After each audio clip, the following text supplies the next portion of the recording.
Welcome, dear listener, to another quiet wander through the pages of history. Tonight we'll be exploring a forgotten chapter of ancient life, one that still echoes softly through time. Whether you're settling in with a warm drink or already wrapped in blankets, thank you for letting my voice keep you company tonight. Before we begin, I'd love to know, where are you listening from and what time of day is it for you? Are you hearing this as the sun rises, or are you like me, surrounded by the hush of nighttime? If the idea of gentle stories from long ago helps ease your mind, I'd be so grateful if you'd subscribe. There are many more journeys waiting for us just beyond the veil of sleep. So, in this video, I'm going to reveal the untold story of how coffee became the most dangerous brew in Enlightenment Europe, sparking debates that would topple empires and reshape entire societies. This isn't just about caffeine shortages.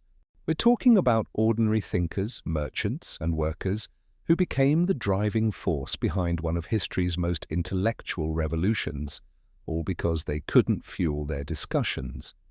What I'm going to do is walk you through the explosive chain of events that turned simple coffeehouses into battlegrounds and show you how these forgotten heroes and villains argued, schemed and innovated over something as basic as beans.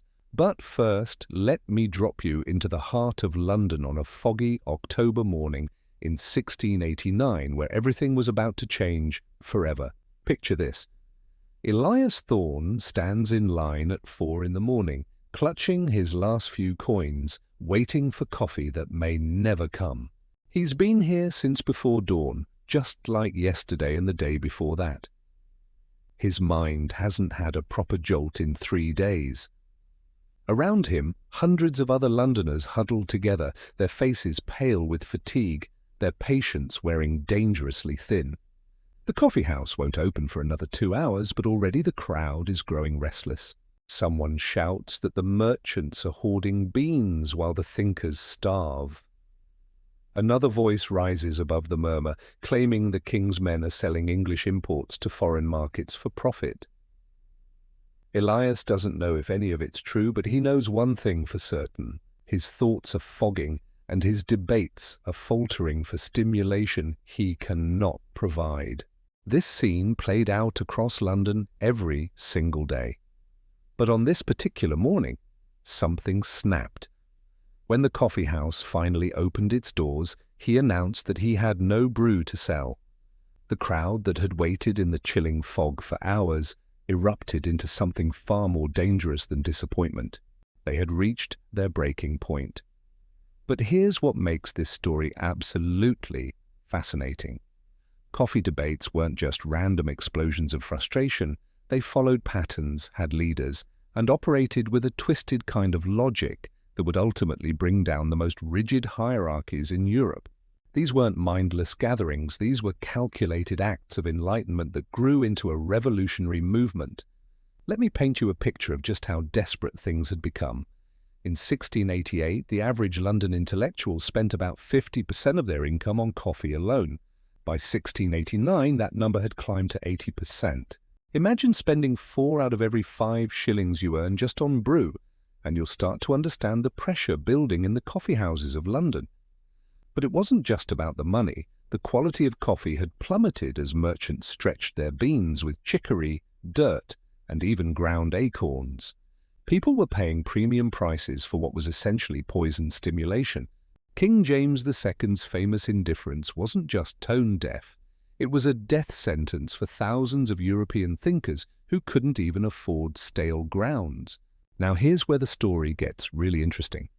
The coffee crisis wasn't an accident. It was the result of decades of terrible decisions by European leaders who cared more about funding colonies and building fleets than fueling their people.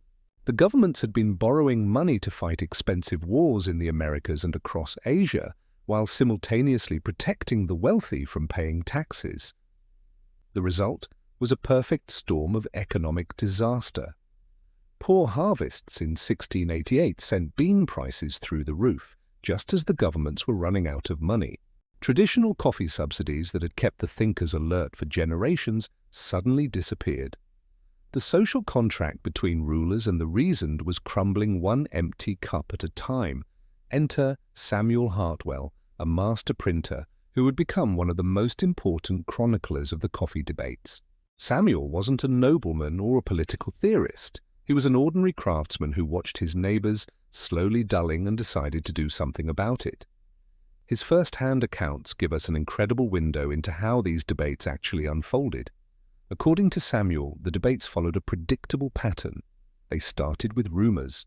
Someone would claim that bean merchants were hiding stocks in secret warehouses, or that foreign speculators were buying up European imports to sell abroad at higher prices.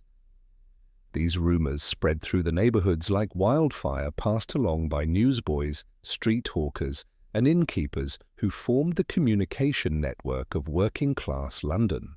Next came the reconnaissance. Small groups of scholars who were seen as less threatening by authorities would scout out coffeehouses, bean stores, and ports to see what supplies were actually available. They'd return with reports that either calmed tensions or inflamed them further. If they discovered hoarded beans or evidence of profiteering, word would spread instantly through the district.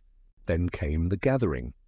People would converge on a predetermined location, usually a public square or outside a coffeehouse, ostensibly to buy brew.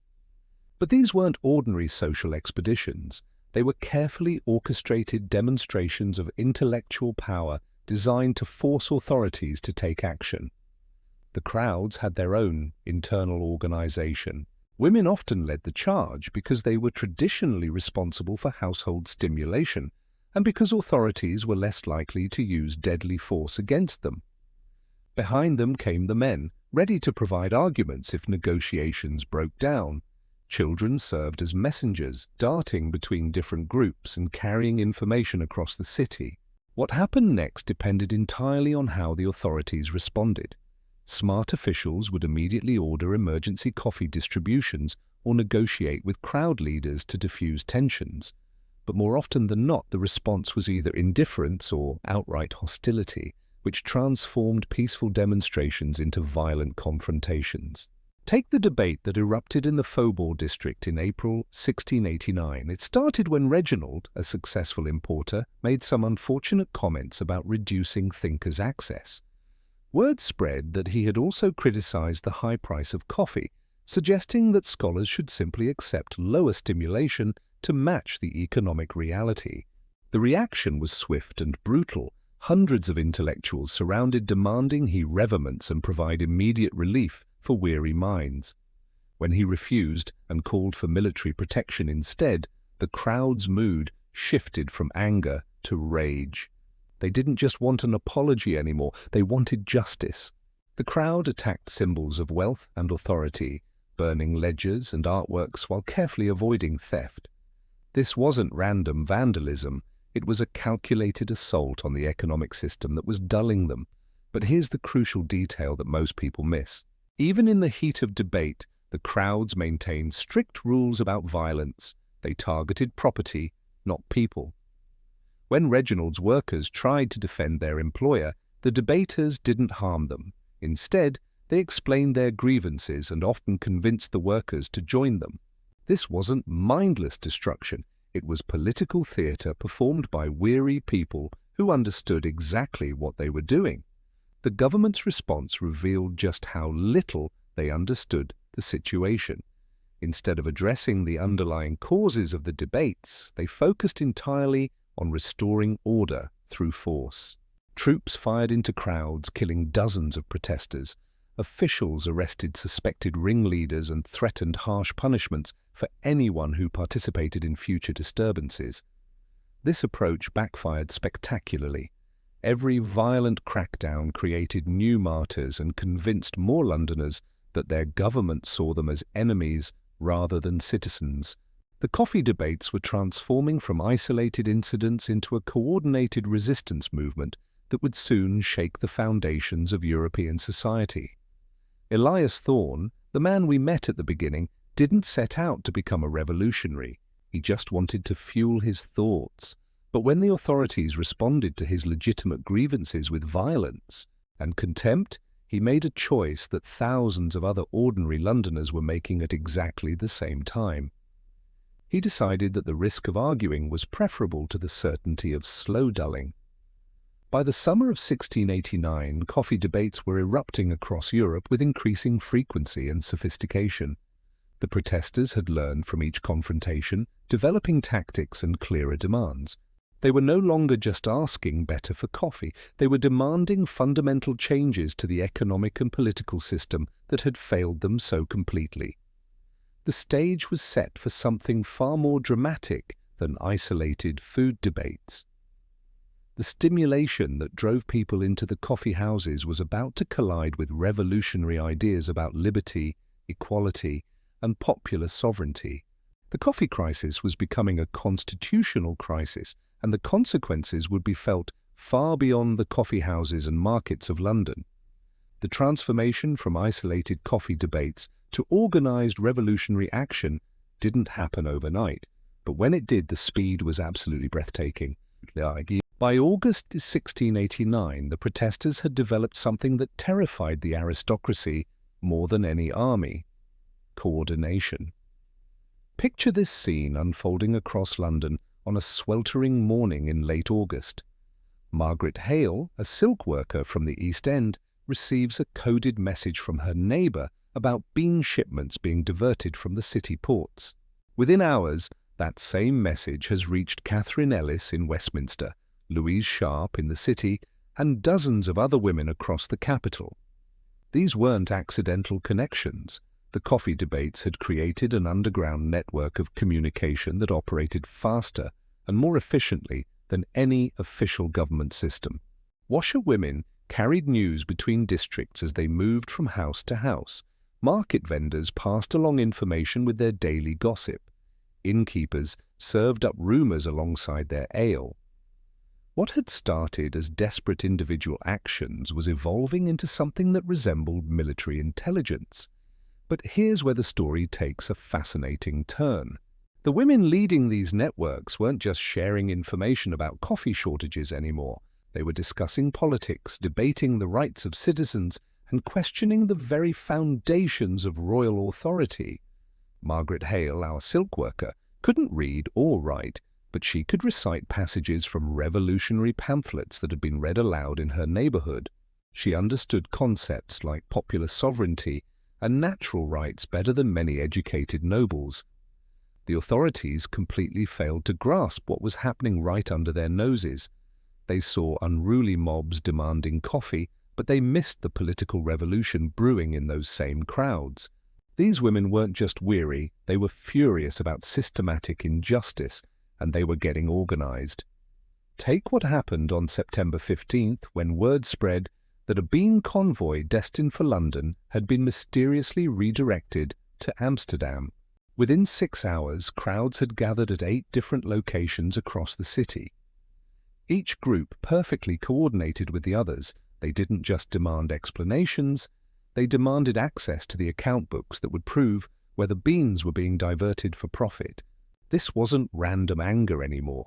This was forensic accounting performed by illiterate women who had learned to follow the paper trail of corruption through sheer necessity. They wanted documentation, evidence, and answers. When officials refused to provide transparency, the crowds responded with escalating pressure that bordered on siege warfare. The September Bean Convoy incident revealed something crucial about how these debates actually worked. The crowds had developed their own intelligence-gathering capabilities that rivaled anything the government possessed. They knew which merchants were hoarding supplies, which officials were taking bribes, and which routes were being used to smuggle beans out of the city. More importantly, they had learned to target the weak points in the supply chain with surgical precision. Instead of attacking heavily guarded coffee houses, they focused on vulnerable bean warehouses. Instead of confronting armed soldiers, they surrounded the homes of bean merchants at dawn when security was lightest. These weren't desperate mobs anymore. They were tactical operations planned and executed by people who had studied their enemies' weaknesses. But the real genius of the Coffee Debate Network lay in its ability to create public pressure through shame and exposure. When Louise Sharp discovered that a prominent merchant was selling English beans to foreign buyers while Londoners dulled, she didn't just organise a protest, she organised a public trial. On October 2nd, hundreds of people gathered in the market square to hear evidence against bean speculator Anthony Bassett. Witnesses testified about his business practices, his political connections, and his role in the coffee crisis. The crowd served as both jury and judge, delivering a verdict that was far more damaging than any official court could have imposed. They didn't execute Bassett or even physically harm him. Instead, they destroyed his reputation so completely that no honest merchant would do business with him. They forced him to publicly account for every bean transaction he had made over the previous year. They made him personally distribute coffee to weary families while the entire neighborhood watched. It was political theater designed to send a message to every other bean merchant in London: you are being watched, and you will be held accountable. This public trial system spread across London like wildfire. Neighborhoods began holding their own tribunals for merchants who sold substandard beans, landlords who charged excessive rent, and employers who cut wages during the crisis. The crowds weren't just demanding immediate relief anymore. They were creating alternative systems of justice that bypassed corrupt official courts entirely. The psychological impact on the ruling class was devastating. Nobles who had never questioned their right to rule suddenly found themselves afraid to appear in public. Merchants who had grown rich through exploitation discovered that their wealth couldn't protect them from popular judgment. Government officials realized that their authority meant nothing if the people refused to recognize it. By mid-October, the coffee debates had evolved into something that historians would later recognize as the birth of revolutionary democracy. The crowds weren't just protesting anymore, they were governing. They were making collective decisions about resource distribution, enforcing community standards of behavior, and creating new forms of political participation that had never existed before. On to Olivia Dumont, a playwright and political activist who recognized the revolutionary potential of what was happening in the streets. Unlike the male intellectuals who wrote abstract theories about popular sovereignty, Olivia democracy was being born in the coffee lines and market squares of London. She began attending the neighborhood tribunals not as a leader, but as an observer and chronicler. What she witnessed convinced her that the women organizing these protests possessed a sophisticated understanding of politics that surpassed anything taught in universities. They were creating practical solutions to complex problems of resource allocation, community organization, and collective decision-making. Olivia's writings about the coffee debates capture something essential about this moment in history. She describes watching Catherine Ellis mediate a dispute between two merchants over bean distribution using principles of fairness and equity that would later become fundamental to revolutionary law. She records conversations between illiterate market women who discussed concepts of citizenship and representation with clarity that amazed educated observers.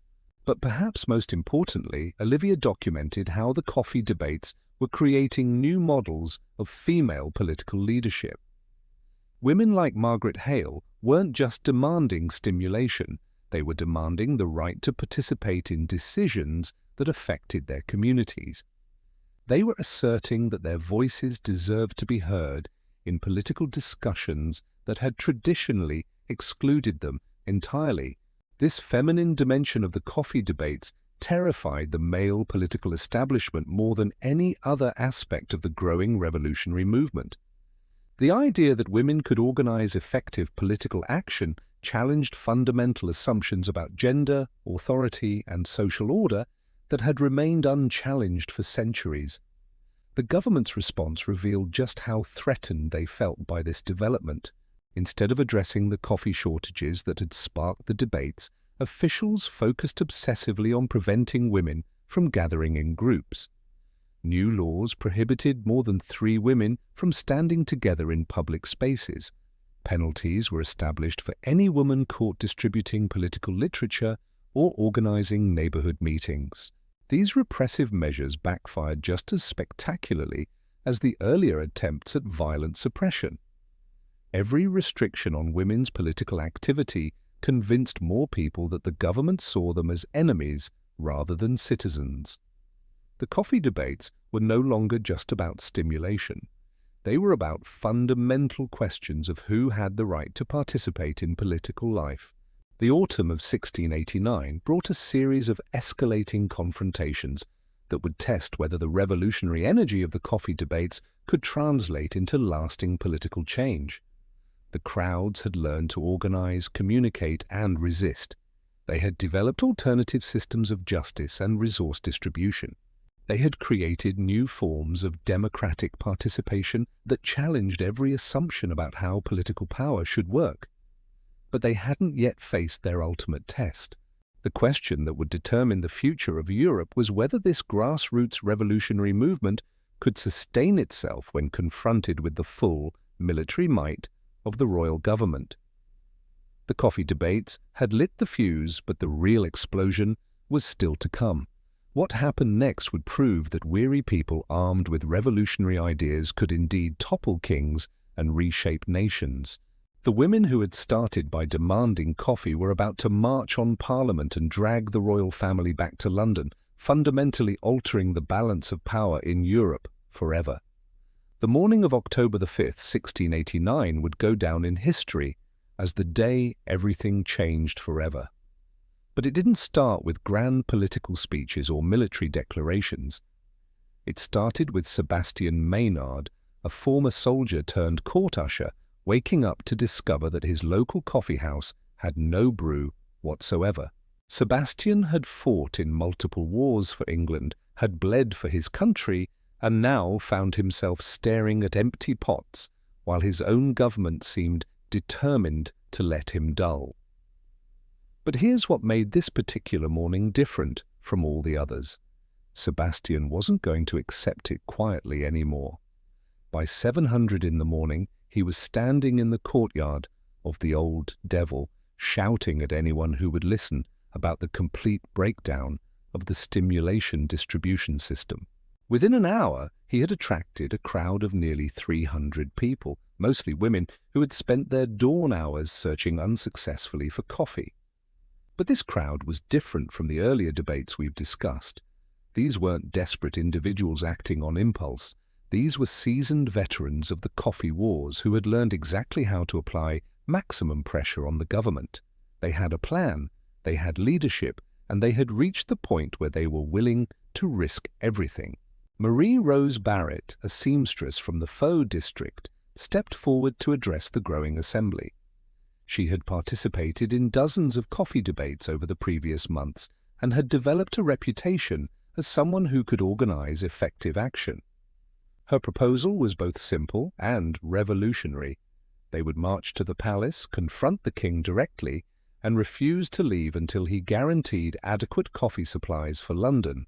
Think about the audacity of that moment.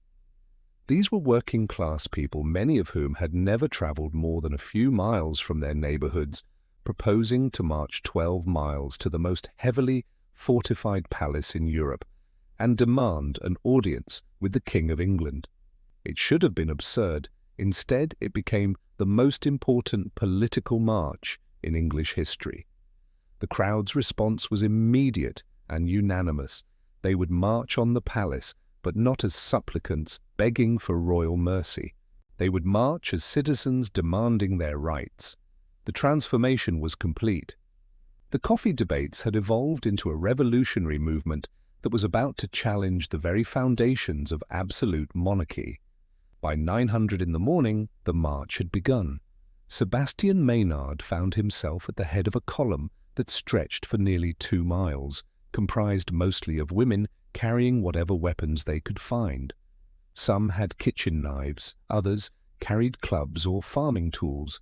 A few had managed to acquire pikes from sympathetic members of the National Guard.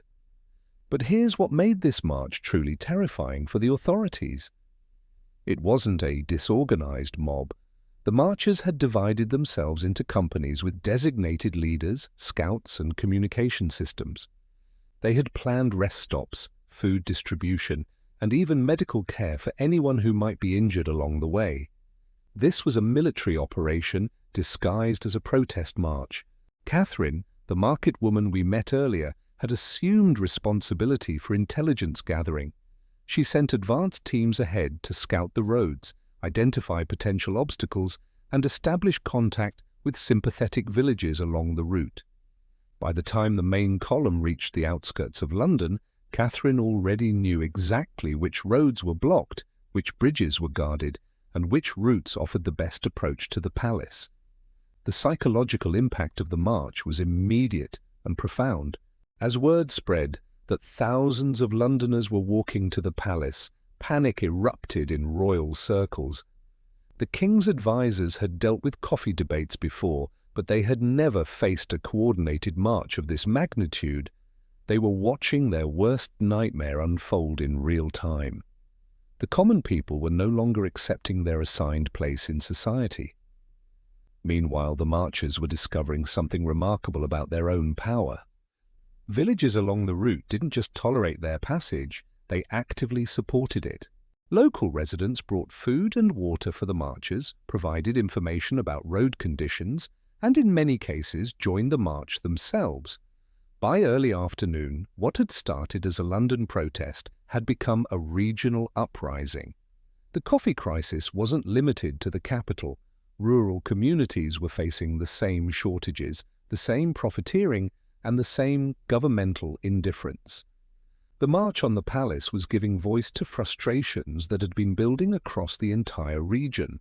Louise Sharp, a silk worker from the city, found herself in conversation with a farmer's wife from Surrey who described bean shipments being diverted from local markets to feed foreign traders. A roaster from Maidstone explained how government officials had forced him to sell his beans at below prices to military contractors, while prohibiting him from raising coffee prices for civilians. These conversations revealed the systematic nature of the crisis. It wasn't just bad luck or poor harvest causing the coffee shortages. It was deliberate policy decisions that prioritized colonial spending and foreign commitments over fueling the English people. The marchers weren't just demanding coffee anymore, they were demanding a complete restructuring of government priorities. As the column approached the palace in the late afternoon, the royal guards found themselves facing an impossible situation. Their orders were to protect the palace from any threats. But how do you define a threat when it consists of thousands of weary mothers carrying their children alongside their makeshift weapons? The scene that unfolded in the palace courtyard was unlike anything in English history. Marie Rose Barrett, the seamstress who had helped organize the march, found herself face to face with palace officials who had never spoken to a working-class woman in their entire lives. She demanded immediate guarantees of coffee supplies for London, the removal of corrupt officials from the bean distribution system, and direct royal intervention to stop speculation in stimulation markets. But here's where the story takes an even more dramatic turn. The palace officials, trained in the elaborate etiquette of court life, had no idea how to respond to direct demands from people they considered their social inferiors. They offered vague promises, bureaucratic delays, and polite deflections that might have satisfied traditional petitioners, but enraged the battle-tested veterans of the coffee debates. Sebastian Maynard, drawing on his military experience, recognized the tactical situation immediately. The palace guards were outnumbered, surrounded, and operating under rules of engagement that prevented them from using deadly force against women and children. The marchers held all the advantages, but only if they maintained discipline and avoided giving the authorities an excuse for violent suppression. What followed was a masterclass in popular pressure tactics. The marchers didn't storm the palace or threaten violence. Instead, they simply refused to leave. They established camps in the courtyards, organized cooking fires, and began what amounted to a siege of the royal residence. They weren't going anywhere until their demands were met. The psychological pressure on the royal family was enormous. King James II found himself trapped in his own palace by subjects he had barely acknowledged existed. These weren't noble rebels or foreign enemies he could understand and fight. These were weary people whose very presence challenged every assumption about royal authority and social hierarchy. But the marchers had learned something crucial from their months of coffee debates. Patience combined with persistence could accomplish what violence never could. They settled in for a long wait, confident that fatigue and public pressure would eventually force the king to capitulate. Catherine Ellis organized the camp with the same efficiency she had brought to organizing neighborhood coffee distributions. Food was shared equally, watch duties were rotated fairly, and discipline was maintained through collective agreement rather than imposed authority. The marchers were demonstrating an alternative model of social organization right in the heart of absolute monarchy. As night fell over the palace, both sides faced a moment of truth. The royal government had to decide whether to use military force against its own people or negotiate with representatives of the popular movement.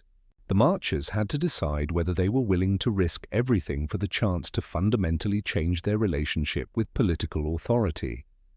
The decision that emerged from both sides would determine not just the immediate outcome of the coffee crisis, but the entire future direction of the English Revolution.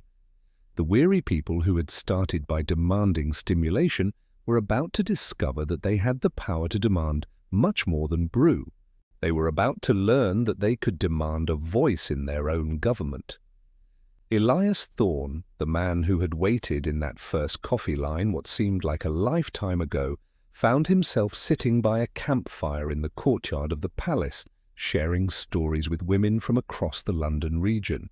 They talked about their children, their struggles, and their dreams for a different kind of future.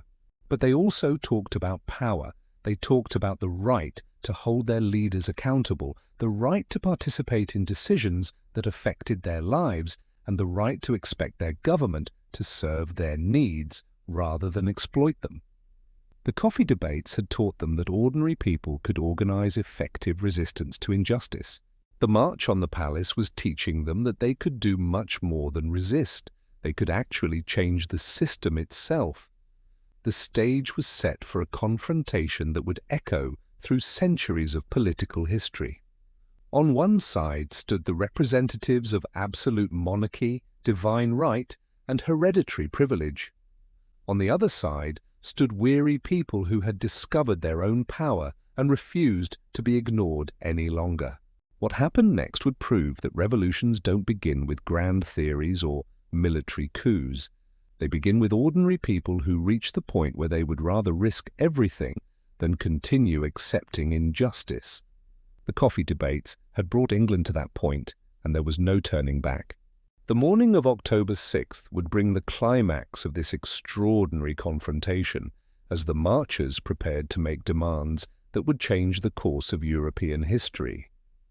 But that night, as they maintained their vigil in the palace courtyards, they were already transforming from protesters into revolutionaries, from subjects into citizens, from the weary masses into the sovereign people of England. Dawn of October 6th brought with it a tension so thick you could practically taste it in the air. But here's what nobody expected. The breakthrough didn't come from the king's grand throne room or from heated negotiations with royal ministers.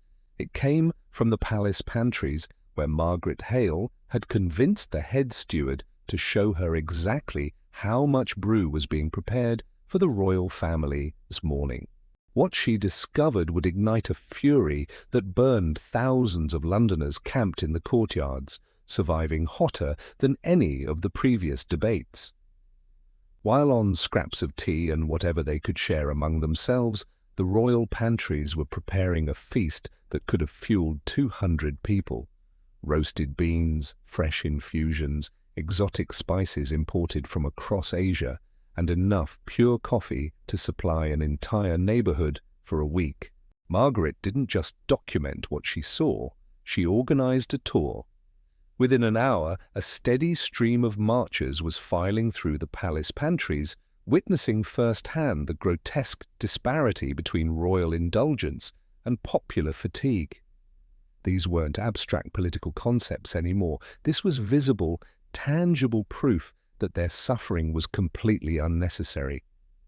But here's where the story takes a turn that reveals the true genius of these revolutionary women. Instead of destroying the supplies in a rage of righteous anger, they did something far more calculated and devastating. They carefully documented every single item, estimated its cost, and began calculating how many London families could have been fueled with the resources being wasted on royal luxury. Marie Rose Barrett, our seamstress turned revolutionary leader, stood in front of a table laden with enough beans to stimulate her entire neighborhood and felt something shift inside her chest.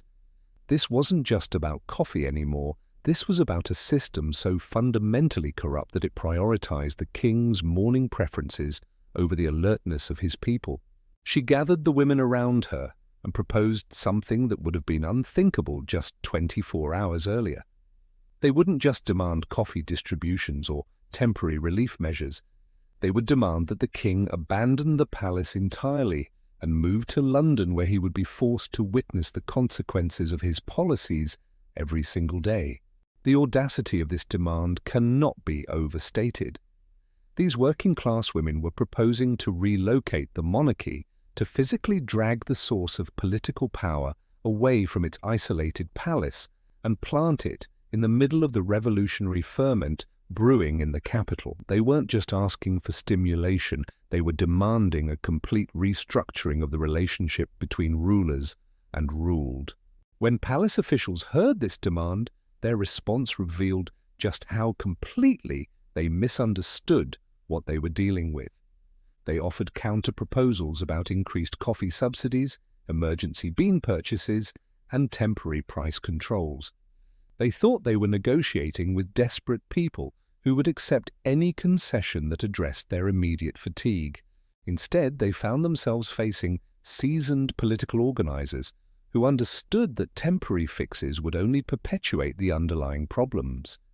Catherine Ellis, who had spent months learning how the bean distribution system actually worked, presented a detailed analysis of why every previous government intervention had failed. She wasn't just angry, she was informed, and her information was devastating. The breaking point came when Sebastian Maynard discovered that bean convoys destined for London had been sitting in palace warehouses for 3 days, while the marchers went unstimulated in the courtyards. The royal government had the means to address the coffee crisis immediately, but had chosen to use supplies as a bargaining chip in political negotiations. This revelation transformed the mood of the entire encampment. The marchers realized they weren't dealing with incompetent officials who couldn't solve the coffee crisis. They were dealing with calculated manipulators who were deliberately prolonging popular fatigue to maintain their negotiating leverage. What happened next would be studied by political revolutionaries for generations to come. The women didn't explode into uncontrolled violence or storm the palace in a fury of destruction.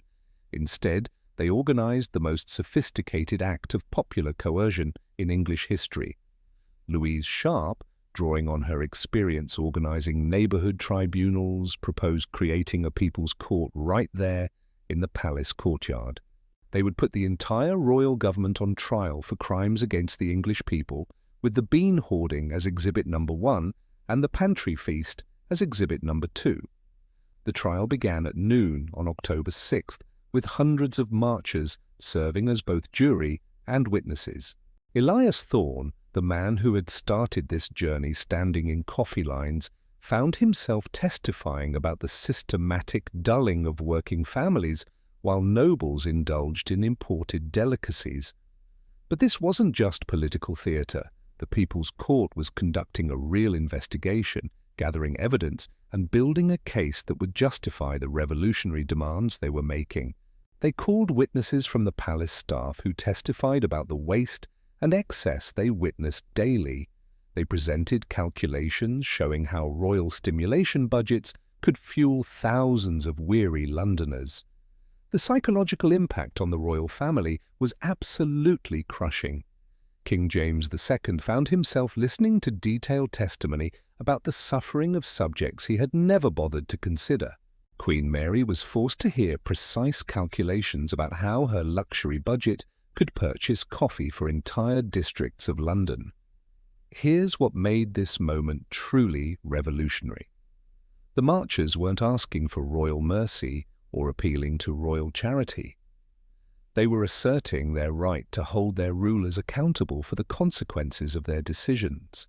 They were transforming from subjects who begged for relief into citizens who demanded justice. The verdict of the People's Court was unanimous. The royal government was guilty of crimes against the English people and would be required to relocate to London immediately, where they could be properly supervised by the citizens they claimed to serve. When palace officials protested that such a demand was unprecedented and potentially treasonous, Catherine Ellis delivered a response that echoed across Europe. Treason is when rulers abandon their people. We are bringing our rulers home. The royal guards found themselves in an impossible position. Their duty was to protect the royal family, but from whom? These weren't foreign invaders or armed rebels. These were English citizens exercising what they claimed were their natural rights. How do you protect a king from his own people without admitting that the king and the people are fundamentally at odds? As afternoon turned to evening, the standoff reached its climax. The marchers had made their demands crystal clear and demonstrated that they possessed both the organization and the determination to enforce them. The royal government had to choose between accepting a fundamental transformation in the nature of English monarchy or resorting to military violence against their own people. But here's where the coffee debates revealed their ultimate power. The marchers had created a situation where any use of force against them would prove their point about the illegitimacy of royal authority. If the king ordered soldiers to fire on weary mothers demanding stimulation, he would be demonstrating that his government existed to serve elite interests rather than popular welfare. Marie Rose Barrett understood this tactical advantage perfectly. She positioned the most vulnerable marchers, including elderly women and mothers with small children, directly in front of the palace guards. Any military action would require shooting through innocents to reach the leadership, making such action politically impossible. The genius of this strategy lay in its moral clarity. The marchers weren't hiding behind human shields or using children as tactical assets. They were simply demonstrating that their movement included the most sympathetic elements of English society. People whose suffering could not be justified by any reasonable political theory. As the sun set over the palace on October 6th, both sides knew that the next few hours would determine the future of England. The royal government could capitulate to popular demands and accept a fundamental transformation in their relationship with their subjects, or they could resort to violence and risk sparking a full-scale revolution that might sweep them from power entirely. The marchers, for their part, had already won a victory that went far beyond their original demands for coffee. They had proven that ordinary people could organize effective political action, challenge royal authority, and force their rulers to negotiate as equals rather than dictators, masters. Margaret Hale, reflecting on the extraordinary journey that had brought her from silk worker to revolutionary leader, realized that something irreversible had happened in the palace courtyards. The coffee debates had started as desperate attempts to secure stimulation for weary minds, but they had evolved into something far more significant, a demonstration that political power ultimately belonged to the people rather than their rulers. The stage was set for a resolution that would either validate this revolutionary principle or crush it through royal violence. But regardless of what happened next, the marchers had already achieved something unprecedented in English history. They had transformed themselves from subjects into citizens, from victims into agents of political change, from the weary masses into the sovereign people of England.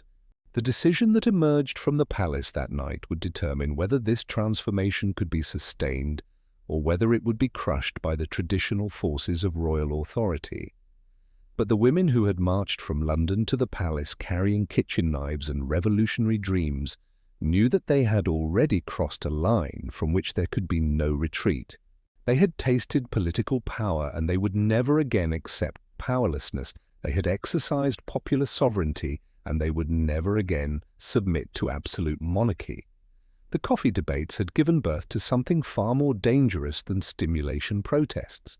They had created a revolutionary understanding of the relationship between rulers and ruled, the consciousness that would reshape not just England, but the entire world. The climax was approaching, and everyone involved knew that the next few hours would echo through centuries of political history. The weary people of London had come to their sighs, demanding coffee, but they were about to leave with something far more valuable, proof that ordinary citizens possessed the power to hold their governments accountable and the determination to use that power when justice demanded it. The palace bells struck midnight on October 6th, and in that moment, everything changed forever.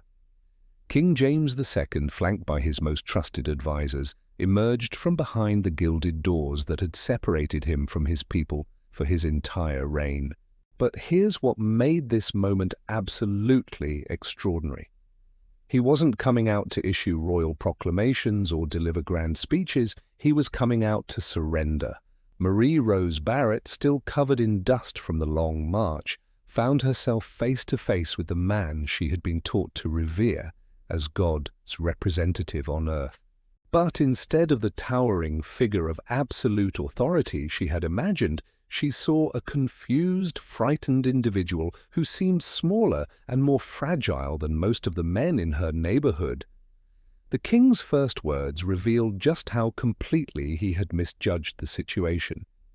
He began with formal court language, addressing the marchers as my dear subjects and promising to consider their humble petitions with royal benevolence.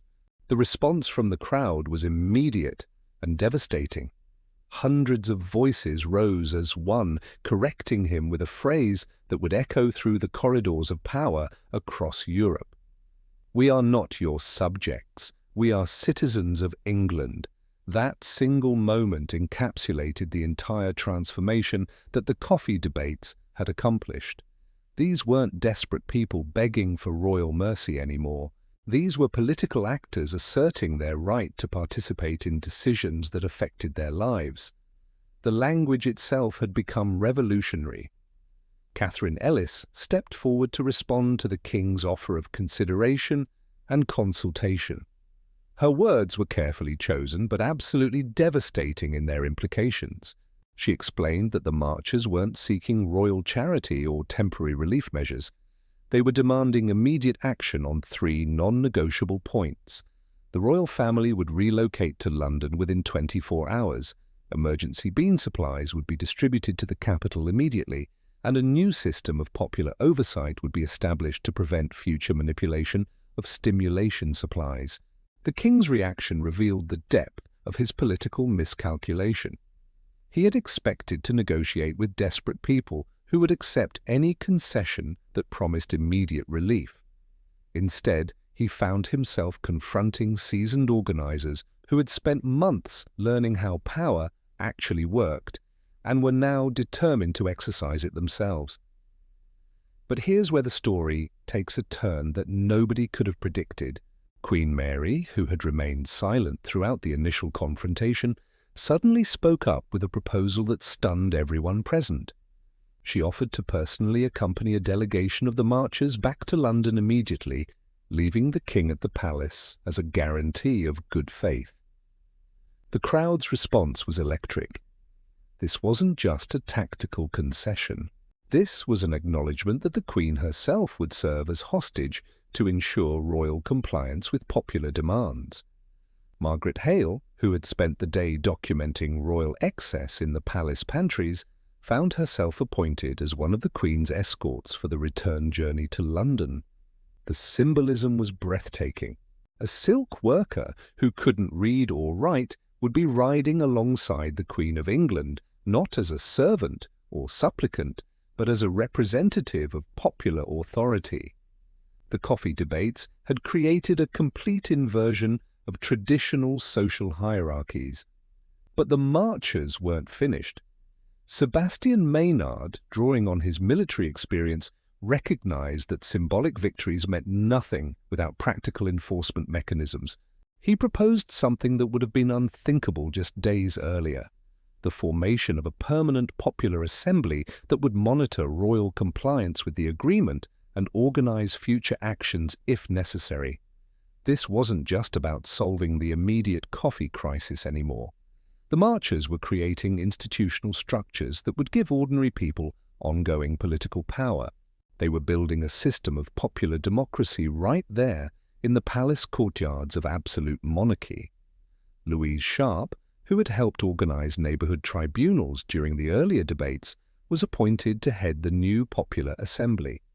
Her first act was to establish communication networks that would connect London neighborhoods with rural communities across the region. The coffee debates had taught her that local organizing was powerful, but coordinated regional action could be transformative. The royal government's response to these demands revealed just how completely the balance of power had shifted. Instead of rejecting popular demands as presumptuous or treasonous, royal ministers found themselves negotiating specific implementation details. They were discussing logistics, timelines, and accountability measures with people they had never acknowledged as political actors before. Elias Thorne, who had started this journey waiting in coffee lines before dawn, found himself appointed to oversee the emergency bean distribution that would begin immediately. His lived experience with stimulation shortages had made him an expert on the practical challenges of fueling a weary population. And now that expertise was being recognized as valuable political knowledge, the transformation was complete. The women who had been dismissed as desperate mobs were now being treated as legitimate political representatives. The men who had been ignored as irrelevant subjects were now being consulted as essential participants in governance. The coffee debates had accomplished something that centuries of political philosophy had only theorized about. They had created actual popular democracy. But here's what made this moment truly revolutionary. The agreement that emerged from the palace wasn't just about immediate concessions. It established precedents that would fundamentally alter the relationship between rulers and ruled throughout England. The principle that ordinary people could hold their government accountable had been established through direct action, and that principle would prove impossible to contain. As dawn broke over the palace on October 7th, the most extraordinary procession in English history began to form. The royal family, accompanied by their new popular escorts, prepared for the journey back to London. But this wasn't a triumphant royal progress or a ceremonial parade. This was a forced relocation of political power from an isolated palace to the revolutionary streets of the capital. Catherine Ellis, who had helped coordinate the original march, now found herself responsible for organizing the return journey. The logistics were staggering. Thousands of marchers needed to be fed, transported, and housed during the trip back to London. The royal family required protection from both their supporters and their enemies. The bean supplies that had been liberated from the palace warehouses needed to be distributed fairly among the participants. But the marchers had learned organizational skills during their months of coffee debates that made them uniquely qualified for this challenge. They had developed systems for collective decision-making, resource sharing, and conflict resolution that worked more efficiently than most official government bureaucracies. Marie Rose Barrett found herself walking alongside the royal carriage, engaged in conversation with Queen Mary about the practical challenges of fueling a large population during economic crisis. The Queen, who had been isolated from popular concerns for her entire adult life, was receiving an intensive education in the realities of working-class survival. The psychological impact of this journey cannot be overstated. Every mile they travelled brought the royal family closer to the revolutionary ferment that was transforming London. Every village they passed through demonstrated the regional scope of the popular movement that had emerged from the coffee debates. The monarchy was being physically relocated into the heart of the revolution it had inadvertently created. Margaret Hale, riding in a cart filled with liberated bean supplies, reflected on the extraordinary chain of events that had brought her from silk worker to revolutionary escort. 6 months earlier, she had been an anonymous member of the working poor, struggling to stimulate her family and accepting her powerlessness as a natural condition. Now she was helping to relocate the monarchy and establish new forms of popular government. The crowds that gathered along the route of the royal procession revealed the true extent of the transformation that was sweeping across England. These weren't just curious spectators watching a historical spectacle. These were potential participants in the revolutionary movement that was being born before their eyes. In village after village, local residents brought food for the marchers, shared information about regional conditions, and asked for guidance about organizing their own popular assemblies. The coffee debates had started in London, but they were inspiring similar movements across the entire country. Louise Sharp, who had been appointed to head the new popular assembly, spent the journey establishing contact networks with rural communities that could support coordinated political action. She was building the infrastructure for a revolutionary movement that could sustain itself beyond the immediate crisis that had sparked it. By the time the procession reached the outskirts of London, it had grown to include thousands of people from across the region. What had started as a march demanding coffee had become a mass migration of political power from the traditional centres of authority to the revolutionary streets of the capital. The reception that awaited them in London demonstrated just how completely the political landscape had been transformed. Instead of the isolated protests and neighbourhood debates that had characterised earlier phases of the coffee crisis, the marchers found themselves welcomed by a coordinated citywide celebration that had been organised by the popular networks they had helped create. Sebastian Maynard, who had started the march as a frustrated court usher, found himself recognised as one of the key architects of the most successful popular political action in English history. His combination of military experience and revolutionary commitment had helped transform desperate stimulation debates into a coordinated challenge to royal authority. The arrival at the Tower Palace in London marked the beginning of a new phase in the relationship between the English monarchy and the English people. The royal family would now live under the direct supervision of the revolutionary movement that had brought them there. The coffee debates had succeeded in making popular oversight of government a practical reality rather than just a theoretical possibility. Elias Thorne, who had waited in so many coffee lines during the long months of crisis, now found himself with direct access to the officials responsible for stimulation distribution policy. His expertise in the practical challenges of urban supply had made him an essential advisor in the new system of popular government that was emerging. But perhaps most importantly, the successful conclusion of the march on the palace had demonstrated to ordinary people throughout England that they possessed the power to force fundamental changes in their government. The coffee debates had started with individual acts of desperation, but they had evolved into collective exercises in popular sovereignty. The women who had led this transformation understood that their victory was just the beginning of a much larger struggle.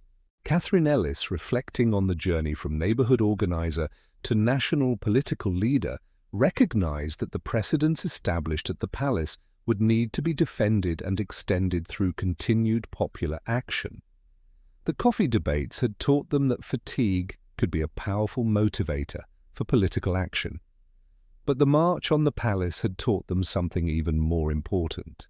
Organised people could exercise real political power and force their rulers to accept fundamental changes in the distribution of authority.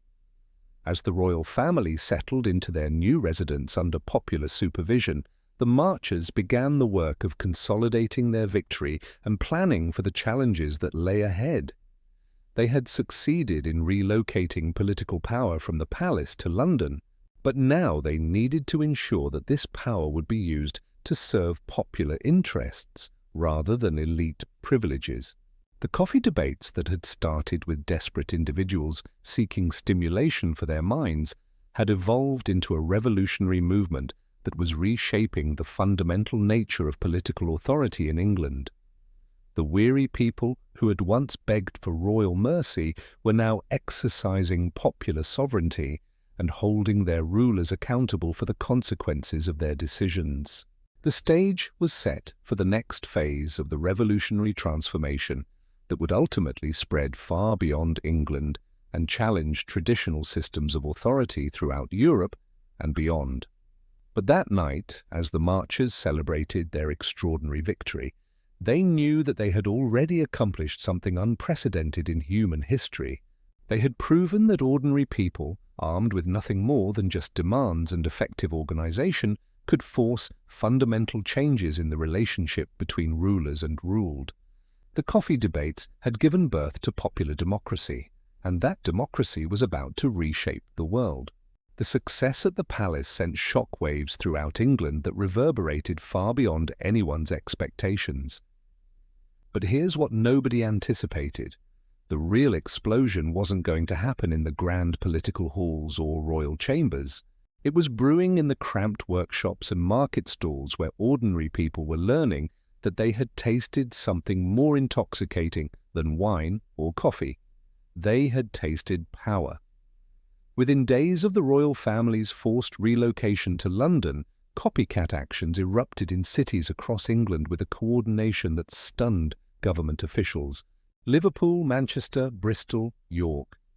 Everywhere you looked, working people were organising their own marches on local government buildings, demanding not just stimulation, but fundamental changes in how their communities were governed. Take what happened in Liverpool on October 15th. Claude Jarvis, a weaver who had barely scraped together enough coins for a single cup each day, found himself leading over 2,000 textile workers in a march on the city's bean warehouses. But Claude wasn't just copying what he had heard about London, he was improving on it. Claude had spent weeks studying reports from the Palace March, analysing what had worked and what could be done better. He understood that the Londoners had succeeded because they had combined moral authority with tactical sophistication. So when Liverpool's bean merchants tried to dismiss his demands, Claude was ready with something that would become the signature move of the provincial coffee debates: public accounting. He didn't just demand access to the bean warehouses. He demanded that the merchants open their account books and justify every transaction they had made over the previous 6 months.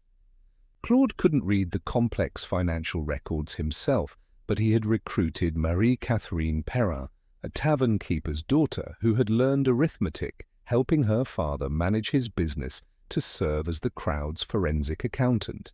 What Marie-Catherine discovered in those ledgers would fuel debates across northwestern England for months to come.